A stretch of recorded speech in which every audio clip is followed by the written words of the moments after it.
అమ్మాయిని 20 ముక్కలుగా నరికిన తర్వాత పొలంలో పాతి పెట్టిన సిచ్యువేషన్ అయితే కనిపిస్తోంది. ఇది ఇప్పుడు భద్రాద్రి కొత్తగూడెం జిల్లా వ్యాప్తంగా ఒక సెన్సేషన్ వార్తలాగా అయిపోయింది. ఎందుకంటే ఇది ఎగ్జాక్ట్లీ ఎక్కడ జరిగిందంటే భద్రాద్రి కొత్తగూడెం జూలూరుపాడు మండలం మార్చినేనిపేటలో ఈ సంఘటన అయితే జరిగింది. అయితే ఈ క్రైమ్ కి పాల్పడినటువంటి వ్యక్తి పేరు వచ్చేసి వీరభద్రం. ఇతనే అంటే 20 ముక్కలుగా ఒక అమ్మాయిని కట్ చేసి దాని తర్వాత పొలంలో పూడ్చిపెట్టినటువంటి సంఘటన. వీళ్ళిద్దరు కూడా ప్రేమించుకున్నటువంటి వ్యక్తులు అని కూడా చెప్తున్నారు. వీరభద్రం అండ్ స్వాతి గతంలో ప్రేమించుకున్నారు.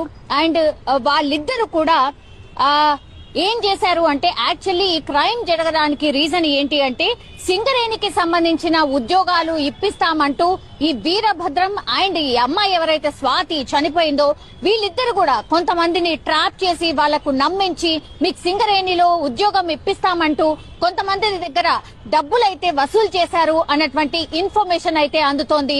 సో వీళ్ళిద్దరు